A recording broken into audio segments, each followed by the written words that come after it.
नमस्कार, आप सभी का स्वागत है C10 न्यूज पर। मैं हूं आपके साथ काजल सिंह।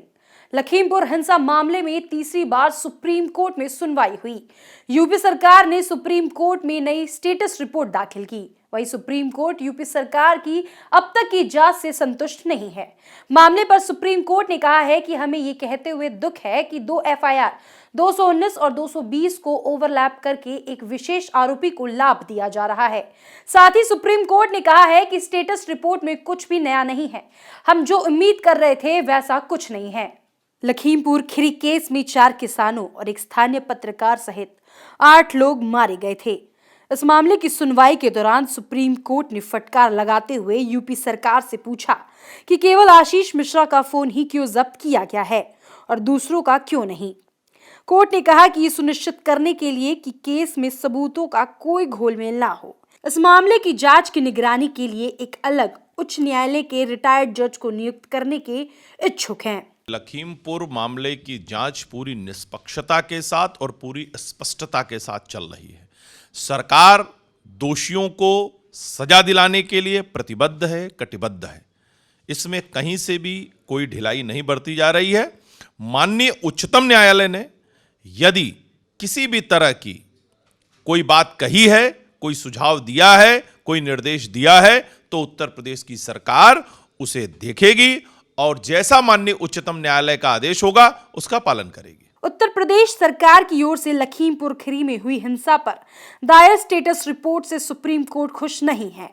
सुप्रीम कोर्ट ने रिपोर्ट को लेकर निराशा और नाराजगी जाहिर की है। सुप्रीम कोर्ट ने जांच को लेकर नाखुशी जाहिर करते हुए कहा कि यह हमारी अपेक्षा के अनुरूप नहीं हो रही है।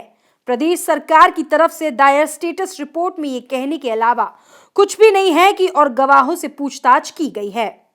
सरकार को फटकार लगाने के साथ ही सुप्रीम कोर्ट ने कुछ सुझाव भी दिए हैं। जाहिर सी बात है, सर्वोच्च न्यायालय ने सरकार के इस रवैये पर नाराजगी व्यक्त की है। इसके पहले भी किसान नेताओं के अनुरोध पर किसान नेताओं ने भी सरकार से अनुरोध किया था कि गृह राज्य मंत्री के बेटे के साथ निश्चित रूप से उनको गिरफ्तार किया जाए, तब उसके बाद मामले को आगे बढ़ाया जाए।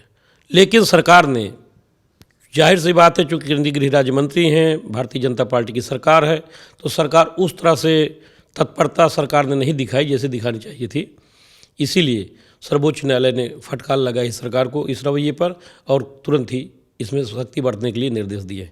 सरकार को फटकार लगाते हुए सुप्रीम कोर्ट ने कहा कि 10 दिन का समय दिया गया था, उसके बाद भी मामले में कोई सही जानकारी नहीं मिली।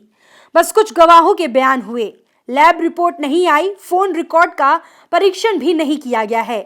इस पर यूपी सरकार ने वकील हरीश साल्वे ने कहा कि लैब ने 15 नवंबर तक रिपोर्ट देने को कहा है। कोर्ट ने जांच पर नजर रखने के लिए हाई कोर्ट के रिटायर्ड जज को मॉनिटर नियुक्त किया गया है। हालांकि किस जज को ये जिम्मेदारी दी गई है, इसकी अभी तक कोई जानकारी नहीं मिल सकी। सुप्रीम कोर्ट के इस बयान पर कांग्रेस राष्ट्रीय महासचिव प्रियंका गांधी ने कहा कि यूपी सरकार की तरफ से सिर्फ और सिर्फ अपराधियों को बचाने के लिए कार्रवाई की जा रही है। आज उच्चतम न्यायालय ने स्पष्ट कर दिया है कि लखीमपुर खीरी के नरसिंहार के केस में उत्तर प्रदेश सरकार की कार्रवाई सिर्फ और सिर्फ अपराधियों को सुरक्षित रखने के लिए की जा रही है। प्रधानमंत्री जी, मुख्यमंत्री जी, आप किसको बचा रहे हैं? मुख्य अपराधी के पिता आपके साथ मंच पे खड़े रहते हैं, आपके साथ प्रोग्रामों में जा रहे हैं और उच्चतम न्यायालय कह रहा है कि कार्रवाई ठीक से नहीं हो रही है, सिर्फ अपराधियों को सुरक्षित रखने के लिए हो रही है।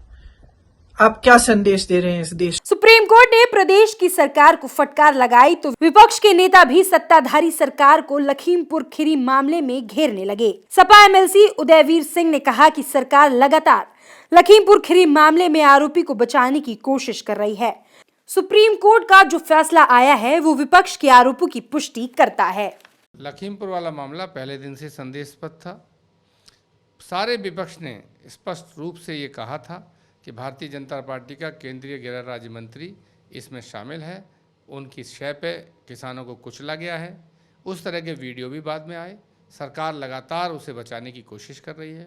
सुप्रीम कोर्ट का जो फैसला आया है वह विपक्ष के आरोपों की पुष्टि करता है।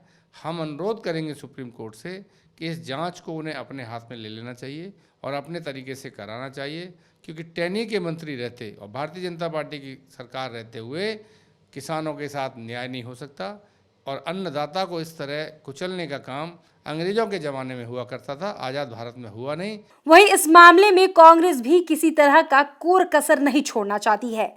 कांग्रेस प्रवक्ता अशोक सिंह ने सरकार पर निशाना साधते हुए कहा कि अगर सुप्रीम कोर्ट नाराज है तो योगी सरकार के दामन में दाग नजर आता है। लखीमपुर मामले में सरकार अंधी, बहरी और गूंगी हो गई है। मेरे सवाल का जवाब आपने सुता दिया है। देश की सर्वोच्च अदालत, जिसको सुप्रीम कोर्ट कहते हैं, अगर वो नाराज है और उसने नाराजगी दर्ज कराई है तो योगी सरकार के दामन में ये दाग नजर आता है। एक पुरानी कहावत है कि सैया भय कोतवाल तो अब डर काहे का, क्यों नहीं कार्रवाई हो रही है, क्यों नहीं मंत्री से इस्तीफा लिया जा रहा है। पूरा देश कह रहा है, उसके बावजूद भी मंत्रिमंडल के सदस्य को हटाना, न हटाना, जांच को प्रभावित करना, जैसा कि सुप्रीम कोर्ट ने टिप्पणी की है, गंभीर विषय है।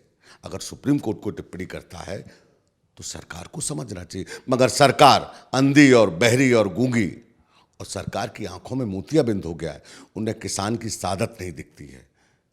आज उत्तर प्रदेश में सबसे बड़ा आंदोलन हो रहा है किसानों का, उन्हें किसानों की सादत नहीं दिख रही है। तो जनता ऑपरेशन करने को तैयार बैठी है। सुप्रीम कोर्ट की टिप्पणी पर सरकार को गंभीरता से लेना चाहिए। सुप्रीम कोर्ट ने लखीमपुर खीरी हिंसा मामले में अलग अलग एफआईआर में गवाहों की मिलीभगत पर असंतोष व्यक्त किया है। प्रधान न्यायाधीश एनवी रमन, न्यायमूर्ति सूर्यकांत और न्यायमूर्ति हिमा कोहली की पीठ ने सुनवाई की। इससे पहले इसी पीठ ने 26 अक्टूबर को कोर्ट ने उत्तर प्रदेश सरकार को लखीमपुर खीरी हिंसा मामले के गवाहों को संरक्षण प्रदान करने का निर्देश दिया था। फिलहाल के लिए इस खबर में सिर्फ इतना ही। आगे की खबरों के लिए आप देखते रहिए C10 न्यूज़। नमस्कार।